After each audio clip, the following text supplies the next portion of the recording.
with you. I'm here with Ephraim. Ephraim, I have the most horrible Spanish accent. Plus, I mispronounce names pretty often. So if I do that with you, please correct me. Perfect.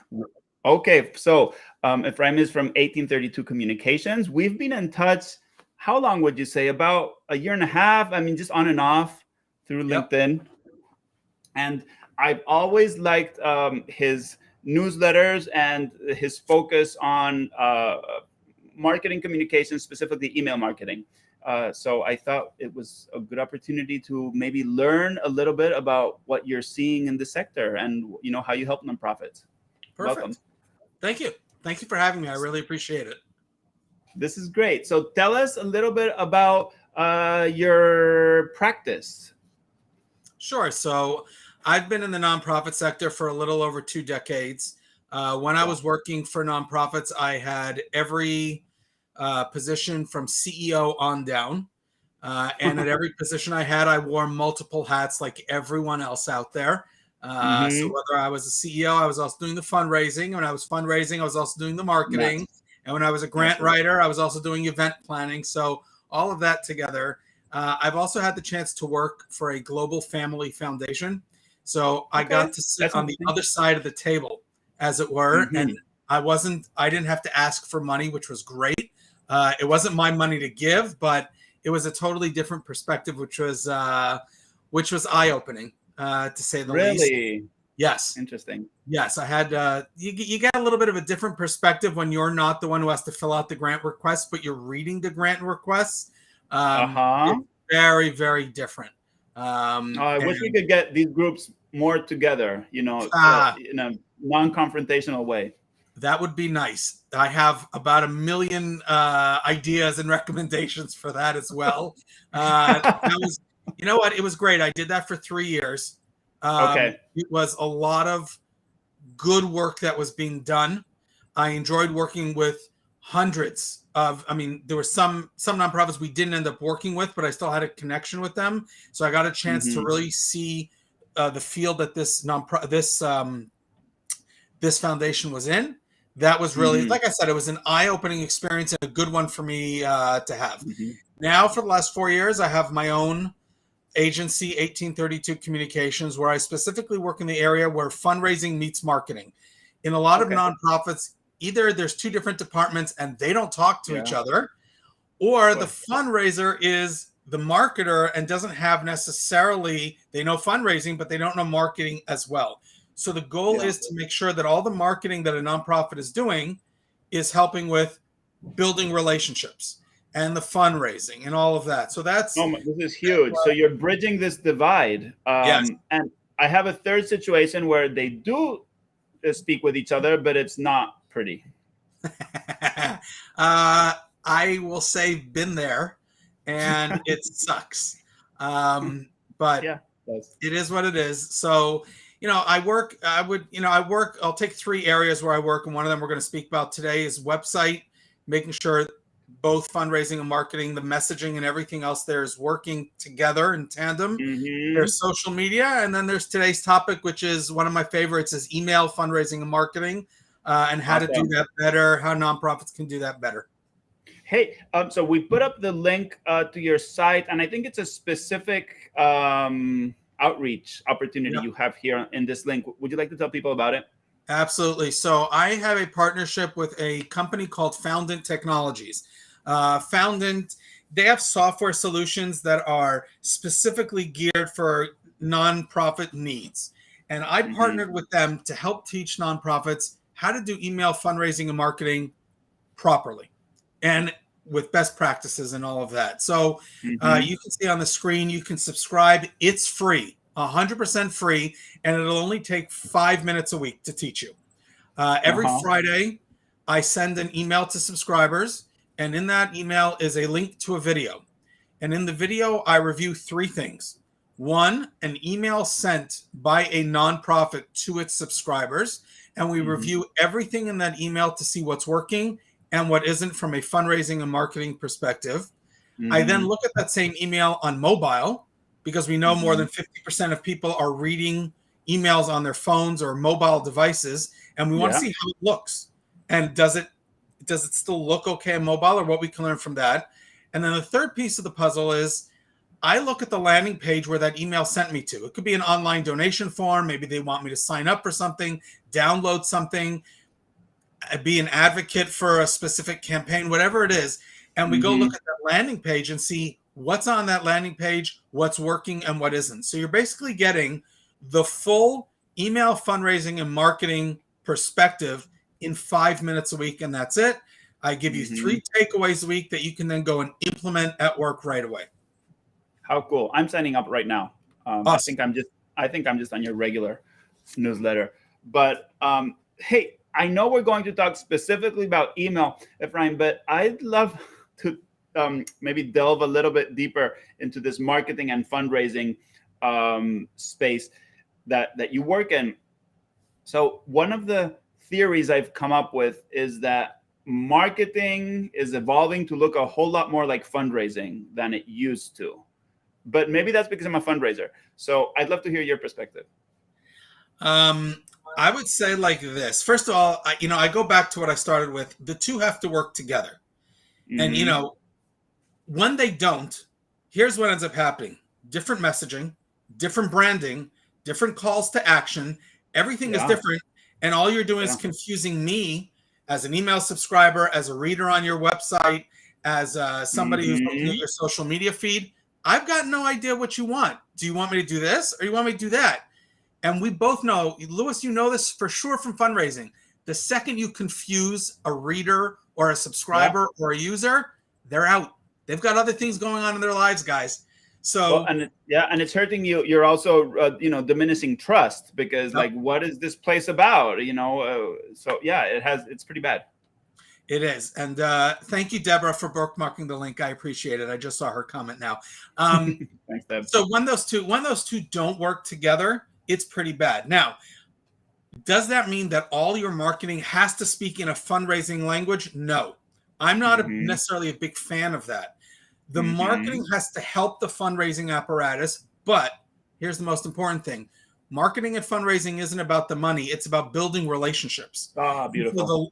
So the language that you're using in your marketing or in your fundraising campaigns has to be about making that connection, strengthening a relationship you have with an ongoing donor, converting a subscriber of your emails into a donor, a monthly donor, whatever it is. That's the language I'm looking for. The second the marketing speak just becomes too fundraising-y, where it's all give us money, give us money, give us money. Oh, okay, yeah. I'm out the door, guys. I need a little bit more than that. I need a little more value. That's it. And I mean, I think that's where fundraising has changed a lot too, where you just can't think about fundraising as asking anymore because the value balance has just changed over the last 10 years. Yep. Totally right. So I have how do you manage this? Because I've been in lots of nonprofits and I work with nonprofits now that actually have different goals. Their marketing department may be the ticket sales department in a symphony, right? Or they may be really seeing their job as driving admissions at a university, or new patients, whereas the development fundraising department feels like it doesn't have enough marketing support. How do you help people navigate that? So the first thing is, it's a great question because it's whether you're in a small shop, medium size, or large shop, this exists. This issue exists, and how to make them work together. So I want to go back to what I answered in the last question. It's about building relationships. And when you tell the fundraising people, it's not about the money. Hi, Heather. Yes, it's not about the money. When you tell that to the fundraising people, I know what happens. The fundraising people have a manager or a CEO above them who's telling them, we need money, we need money, we need money all day, every day. Yeah. Right? Yesterday, exactly. And the marketing people, they don't think about necessarily the relationships. If their job is to bring in more admissions into the university, you go to them and say, okay, that's great. But that person now finished 4 years. Are we just letting them go? No. We want to build a relationship already from when they're in, from admissions, how great it is to be at the University of X, and how great it is that you're a student here, and then build on that so that when they become an alumni, you can start to build a relationship towards a donor type relationship. So Yeah. those are the goals that I'm looking for when I speak to both the fundraising and the marketing, to understand. Let's start at the combined, what's the same with both of you, building relationships. The second I do that, okay, now we're doing this and this and this and this. I'm not doing karate chops in case anybody's asking. I'm like making lines. Sushi. He's Yeah, cutting his sushi. exactly. I'm totally not. My karate skills are non-existent. I think my brother he got a bunch of belts. He did well. I did not. But basically, no matter where you are, if you're the same thing with the symphony, right? Marketing wants to talk about admissions, but admissions doesn't just cover the 100% cost of all that goes on, the upkeep of the hall, the people, paying the people, the symphony leader, the orchestra leader, all of that. So when you think about the idea that people who are paying admissions can also be a person we can build a relationship with later on, the marketing looks different. The fundraising looks different. And now suddenly the message looks a lot more like, let's build relationships. And that's what we're looking for. I think, and I said that marketing was looking more like fundraising, and I think you described it in a much better way. It's more relational, essentially. We all just need to go in that direction, whatever you're calling it. Just so I want to answer, Heather wrote there, when you do ask for money, it should feel organic within the relationships you built.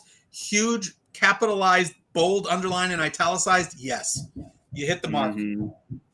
Yeah, exactly. So, I mean, a lot of the trouble that we come across when we're soliciting is that we're trying to do it in a void, or when we're trying to send a fundraising letter, that we're trying to do the convincing, the engaging, the trust building, and the asking, in one piece of paper. Yep. I'm not sure you can do that. No matter, I mean, I'm sure you could, Efrain, but no. You know this from fundraising. You're the fundraising expert. You know this from fundraising. It's over a period of time. If I throw 37 things at a reader at once, they're out. If I built it over time, okay, here I'll give you a good example, because I may be the only person on this stream right now who does not have an Amazon account. Okay, I'm assuming everyone else who's watching or listening has an account with it. I do not. Okay, but Confessions on LinkedIn Live. Okay. Confessions on LinkedIn Live. Yes, I am not an Amazon Prime member. However, I do know from the world of e-commerce, I believe we can learn from everywhere and anything and anyone. I don't believe in just sticking in the fundraising and, let's learn from other areas. And I like to learn from e-commerce. The rule in e-commerce is there's called the average of 7. It takes 7 touch points before a person actually buys a product. So I always use the example of, I need a new backpack, school starting, right? I need a new backpack. I go online, I start Googling it. I see a couple of stores, I look, I don't continue. Then I go, and now the ads start following me around the internet. I'm on Facebook, suddenly I get an ad. All right, I'll click on it. I go to website X. I look, I don't continue. But then I come back a couple of days later, I look, it's too expensive. But I sign up for their email. Then they send me an email and they ask me, do you want a backpack? Because they're tracking me, bless them. By the time maybe I start the checkout process, but then I abandon checkout. So they send me an email with a 20% discount. By the time I start, I need a backpack, to the time I actually buy the backpack, it's at least 7 touch points to get me there. That rule applies to fundraising as well. If all you're doing as a marketing or fundraising person is just saying give, give, give, and there's no touch points up till then, what's your impact, some stories, who are the other donors, tell me something I don't know, educate me, you're not getting. So it's this long. So you're not going to get everything into one letter. You're going to do it over time. And when you do it over that period of time, you will see a lot more success. And from the fundraising perspective, I'm sure you've seen this, Efrain, too, where people say, we're in a relationship business. And then you look at what the actual relationship is with maybe even some of the top donors, right? And there's not a lot there. No, there aren't those touches. And I think you make a great point for the need for those. That's absolutely great. Can I ask you, what led you to this area of specialty? It feels like a very common need, but maybe kind of a niche offering. So Efrain's the guy who's going to finally get fundraising and marketing collaborating and aligned. How did you land there? I was in the trenches. I was always in small shops. I saw what happened. And then you start over time, you meet other people in the field and you start talking to them and you realize they're not talking to each other. They're almost competing with each other in some organizations. And you're like, no, that's not how it's supposed to be. And so you look at it, you look at the field like that and you go, no, there's work to be done here. And it can be done. I don't care the size of the organization. It can be done. It can be worked out to a point where everybody's on the same page, doing the same thing so that everybody's working towards a common goal. If you're just working for your department's goal, forget about it. It's over. Yeah. You're not helping the overall organization. These dynamics fascinate me. So who typically brings you on? Is it the CEO that's seeing this, or is it one of the members and then you kind of open their world to, bigger opportunities? A lot of times it's the CEO, and it's funny. Sometimes they see the problem and sometimes they don't, but they realize, they'll come to me and say, it's been a while since we did our last fundraising marketing strategy. And then I'll start to dive in and realize, oh, this is what you've been doing the last 5 years. Yeah, I could see why you might have struggled to raise money, or you don't, your retention rates are way too low, anything like that. So it's usually the CEO who's going to bring me on board. Every now and then it's a board member who's going to reach out and say, here's what I'm seeing. I'd like you to talk to person X. Very once in a while, it's the fundraiser. But again, the fundraiser doesn't control the purse, the purse strings. So it ends up it's still going to have to go through a CEO, no matter what. That's interesting. And what types of organizations do you work with? Any type, geography? I think that's helpful for people to know. Could I be a good fit for 1832 Communications? Sure. The geography is not an issue to me. I'm looking to work with organizations that want to implement change and be better. Full stop. The second somebody says to me, I've asked this somebody brought me in and I said, okay, just 1 second. In the last decade, how many consultants like me have you had at this organization? And the person I was with at the organization looks at me and looks back at, they have this big, I don't know, like this area where they keep folders. Okay. Like you have a bookcase, they've got drawers. And she says to me, hold on, I'll open the drawer and I'll find you a bunch. I said to them straight out, I said, I like making money. It's nice. Be able to buy clothes, put food on the table. I said, you're wasting money. I said, you already have 6 strategies sitting there from gathering dust. Why don't you pull one of them out and actually implement it instead of bringing in somebody new again and again and again and again. So to me, they want to implement the change. They want to be doing better. They want to retain more donors, build more relationships, serve more people, have more impact in the community. It's all about those 4 mores with me. And once I know that, that's who I want to work with. So that could be small, mid-size, large. I do work mostly with small and mid-size. In terms of geography, I have a number of national clients. So they're all, they have a headquarters. One's headquartered in Maryland. The other one's headquartered in LA on the other side of the US. But it's geography isn't the issue. It's more of they want to change. The willingness to change. And they see me as a potential change agent, somebody who can come in. And it's not just change. It could be what we're doing is working, but it needs to be upgraded, boosted, improved. And I'll do that. So again, I can work on the overall strategy, or I work on a specific area. We want to work on our email fundraising and marketing. Done. I had one small one that came to me and said, we need an Instagram strategy. I said, just Instagram? They said, just Instagram. I said, fine, no problem. Here's how you do Instagram fundraising and marketing so that you can build an audience. And that's what that's what we worked on. Okay, wonderful. Well, the Donor Participation Project is going to be calling you about our TikTok strategy because I just don't have the moves. So I've got bad news on TikTok. My kids refuse to allow me to be on TikTok so I don't embarrass them. So I know TikTok. I understand it and everything else. You're just not going to see me doing anything on TikTok because my kids refuse to give me permission. I thought they were protecting you because it was too addictive. No. They are dead. No, that not. Listen, if anybody wants something new and interesting, check out Be Real. Be if you really, real. I mean, whatever. When it comes to social media, there's so many platforms. I always tell people, it's Hmm. even my line. It's I'm totally blanking. He works for Josh Hirsch, Okay. who's head of marketing for the Susan G. Komen Foundation. He says it, and he's right. Start with one or two, do them really well, and then branch out to other Hmm. social media Yep. platforms. Because when the boss says we need to be on TikTok, why? Is your audience there? Are you gonna Hmm. build a following there? Are you gonna engage them? Or are you just gonna throw one thing up a day and hope that, hey, lots of money comes in? Because Yeah. again, that's not what works. It takes consistency and a vision. Yes. Okay, so let's dig into this was super interesting and kind of more high level, but let's dig into emails. And Sure. you told me in the pre-show conversation, you said I have a predilection for emails. They have a special place in my heart. Why is that? Email is such a fantastic way to connect with somebody one to one. It is a conversation.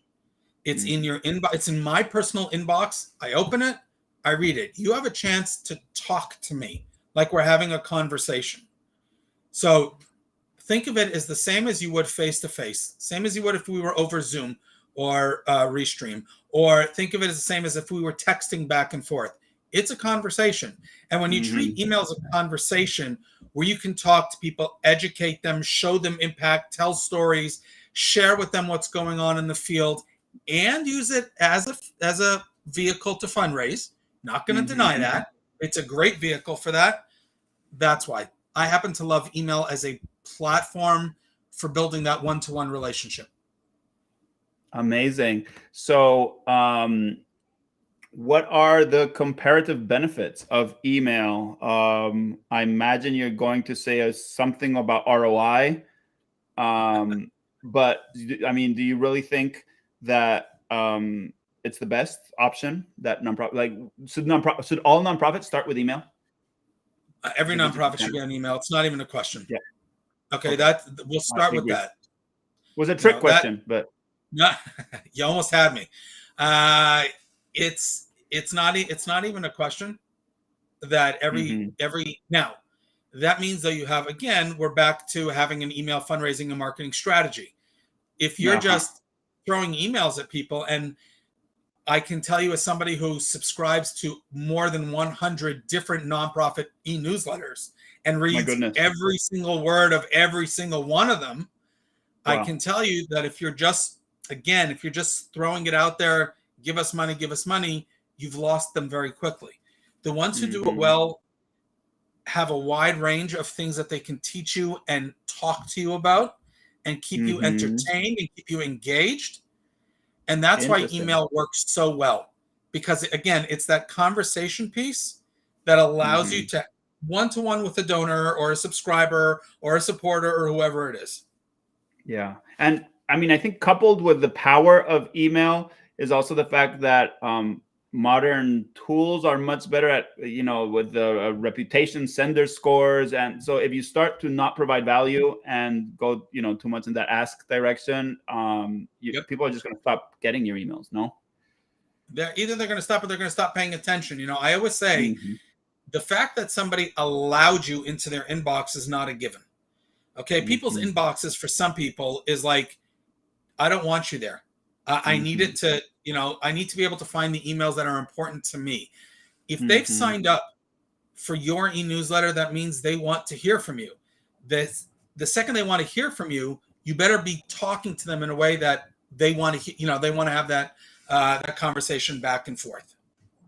Yeah. And I think Deb hits on a little bit of the same thing you mentioned, having lots of things to talk about, no, not Yep. just being that drone.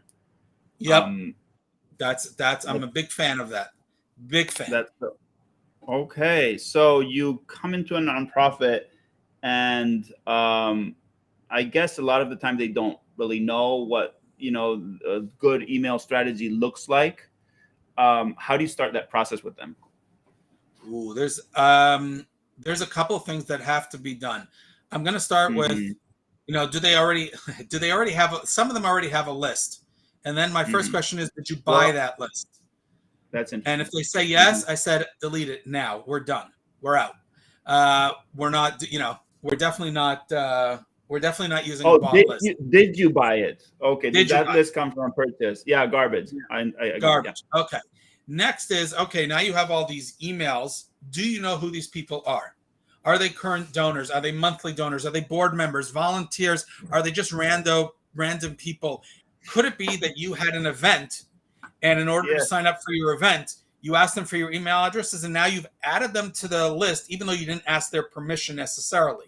So my Mm-hmm. first thing is, we got to look at your list. The second thing we have to ask is, okay, now let's work on that plan. What's your content plan? If all you're using it again as a vehicle to fundraising, I'm out.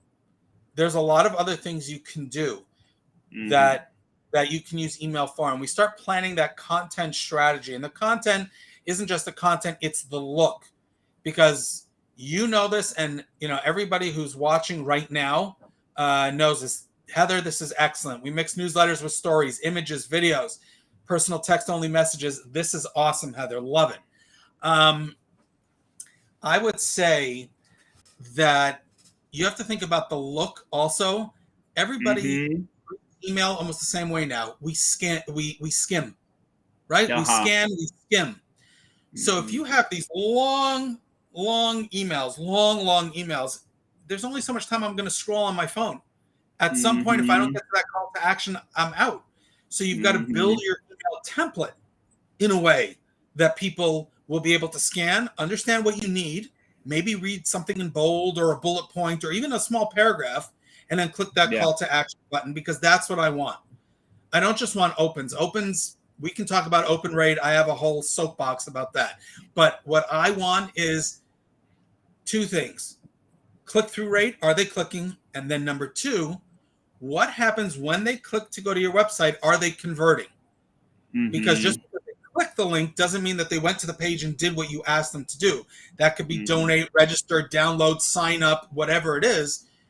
I need to look at that. And so what you're building in that strategy is that let's introduce them to X, Y, and Z. Once we've introduced them, let's get them clicking and watching a video or learning more. And once we're on the website, let's convert them into whatever it is we need to convert them into. And Mm-hmm. that's what we want to do. Having that as a process. I think this is Monica. For some reason, her name is not appearing on screen, but Monica, who's a great supporter of our work, is saying, will you talk more about how to build a list? We have Sure. 1,100 on Facebook, but only 150 on the email. Okay, so the process for that, hi Monica, thanks for the question. The process for that starts with actually the onboarding on your website. And first of all, if you remind me, Louis, I will send you a link Mm-hmm. where they can it's a free ebook, and it teaches you the entire onboarding process, how to do it properly so you bring in more people. But if we're going to do on your website, I'll give you the real short stuff. One, Mm-hmm. put the form to sign up on the bottom of every single page on top of the footer. I see a lot where they put it right at the top of the page. But you know what? That area at the top of the page, you also have a big donate button. And now I'm confused as a user of your website. What do you want me to do? Do you want me to donate, or do you want me to sign up for your newsletter?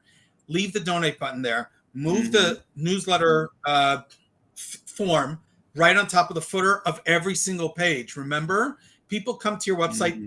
to different pages. They don't always come to your homepage. That's the first thing. Second of all, don't ask for things you don't need. Asking me in the newsletter subscribe form for my blood type and my Zoom ID, I don't think you need that. Favorite sock color. Don't There forget we about go. that. Right. I'm definitely not going to, that I actually might give. But the other stuff, all you need is my email address. That's it. You don't need more than that. Ask me for it. I'll give it to you. I signed up. And then once you've done that, you also have to have a good call to action. You know, Monica, if all your call to action is sign up for our newsletter, that doesn't give me a reason to do it. I'll give you an example. What's the value? The American Cancer Society has a great call to action with their newsletter subscription. It says, one, sign up to help. It's to help in the fight to end cancer. Right there, they've already got me. We all know somebody who has passed away or who's dealing with or who's survived cancer. We all want to help in the fight against cancer. But then they add, by signing up for our newsletter, you'll receive health tips and the latest studies. Well, I want to know, how close are we to a cure? I want to know health tips to help me prevent getting cancer. There's my call to action. So if the placement is right on your website and you're not asking for too many fields and information from the users, and you're giving me a good call to action, 1, 2, 3, boom. That's how you're going to start building your list. Number 2, on your online donation form, most nonprofits don't do this, and I say do it. Put an opt-in checkbox with a call to action to sign up for your newsletter. When they give a donation, Louis, you know this well, when you give a donation, it's not the end of a process, it's just the beginning. Now there's gratitude, impact, building the relationship towards the next cycle. Newsletter helps, and email can help do that. In that process of building the relationship with a new donor or an existing donor, it doesn't matter. So on your online donation form, have an opt-in checkbox for that, and that'll get you more. That'll help build the list. So I hope those are 2 ways, Monica, that you can, on your website and your online donation form to build your list. Wow, this is incredible value. Thank you, Ephraim. Titus has another really good question about impact emails. So how important is it, if at all, to let donors know about the impact of their gifts? What other types of engagement emails can people send? Sure. Thanks, Titus, for the question. So I would say like this, 100% impact is important. People want to know, what happened with my donation? How did I help somebody in the in the community? Because when I donate, I do it because I want to be part of a larger community of do-gooders, we'll call it. But I also want to know that I'm helping someone. If you don't tell me that, how am I ever going to know? So impact emails are hugely important, telling people that you've helped person X, or if you do an email to everyone as opposed to a specific subscriber, giving them the collective data. Okay? And that collective data says, your generosity helped us feed 2,000 families in our community, something like that. Get that into an email. I can tell you 2 things. Number 1, millennials, this comes from the QGIve Generational Giving Report. They want to hear from you. They live and die by email, literally. That was in that report. I think it's over 90% of them say their personal email is really important to their daily life. So they're on email. They want consistent and constant communications from nonprofits, and they want to know the impact of their donation. So for millennials, impact emails are crucial to continuing that relationship cycle with them. The second one I'm going to use is one I've done a study on, and this is for, I'm not going to get on soapbox now, Louis, so don't worry. I'm not a fan of Giving Tuesday for a whole mess of reasons. But every Giving Tuesday, I collect data, different types of data from the newsletters I get. So I can tell you that 2 years ago when I collected data, it was last year, 2 years ago, I can't remember which one nonprofit emailed me 19 times within a 24-hour period to give to their Giving Tuesday campaign. Okay? Overkill, but that's for another session. But anyway, here was the interesting thing, though. I took the data of all the nonprofits who emailed me ahead of and on Giving Tuesday. Fewer than 20% emailed everyone after Giving Tuesday with a collective thank you to say what the impact was and how much they raised or what the impact was. If you don't, even if I didn't give, excuse me, I still want to know. It's still something I would want to know, because you can get more donors that way. People will feel, oh, I didn't give. Everybody else was giving. I want to give. So I'm going to give to that campaign. Yeah. Right? And you can easily improve results 20, 30% just by leaving kind of not closing off the campaign, no? Correct. So I want to hear impact as a donor, as a subscriber, as a user, as a reader, as your social media, as a social media follower in your audience. Tell them. As far as Titus, the second half of your question, engagement emails, I love surveys. I love quizzes. I love where there's engagement between the readers, the subscribers, and the organization. Surveys are a great way to know what people want to read in your emails. Ask them that. And then quizzes. I get quizzes from World Wildlife Fund, the Smithsonian. Those are fun. What do I know about X? So the Smithsonian the other day sent me something about bowls, believe it or not. Bowls, simple bowl plates, stuff like that. But they had a 6-question quiz about it. And I was like, okay, I'm going to take this. I'm curious. And you learn history and you learn about the Smithsonian and you learn your organization can do those. People love those. And if you do a survey, offer 1 or 2 lucky people a $25 gift card to Amazon for answering the survey, or send every single person who fills it in a sticker from your organization or some swagger merch, raffle that off. The goal is to have, build that relationship, that interaction, that conversation. Surveys and quizzes are a great way to do that. Absolutely. And you'll be ahead of, as you said, right? So many nonprofits just by doing those things. It's really going to differentiate you. Well, this was absolutely amazing. I feel like you've provided a ton of value. I'm going to ask you a trick question, and it's also a leading question, which is digital marketing. Have you ever explored video games and streaming fundraising? Okay, so the answer is no, with one caveat. In a presentation I do about, I can't believe I'm totally blanking on this. Give me 1 second. Wow. With all the pressure. Millennials. So I have a presentation about fundraising and marketing with millennials. And one of the things I do is how to connect with them. There is I don't remember the name, but they do a 24-hour game-a-thon every year to benefit children's hospitals across North America. And what they do, it's very smart. It's the gamers themselves tell their networks, their friends and family, I'm going to be online 24 hours. You can join at any time. Because they've been doing this for X amount of years, gamers who come back year after year get certain in-game perks. So you might get an extra life or an extra this or an extra that because you keep coming back year after year. And they raise millions of dollars for children's hospitals across North America. It is very popular. I love the idea because it's different. It appeals to maybe not to other generations, but certain generations, doesn't matter. But I love ideas that are different. So I know you would mention to me the gaming fundraising project and the whole thing. You had mentioned it to me, and I was like, I'm interested because it's different, and I want to know more. So thanks, Ephraim. The Donor Participation Project is putting on a course that starts September 9. It's 4 weeks. It's actually run by some of the people who have put on those campaigns that Ephraim just mentioned. So it's actual practitioners. So if you want to hear from them and ask them questions about how would I do this for my org or for a group of orgs, or do I have gamers in my list? Which the answer is most probably yes. Around 60% of people in the States say that they played video games. So Wargaming Recon, we're not going to play that game because it's very aggressive.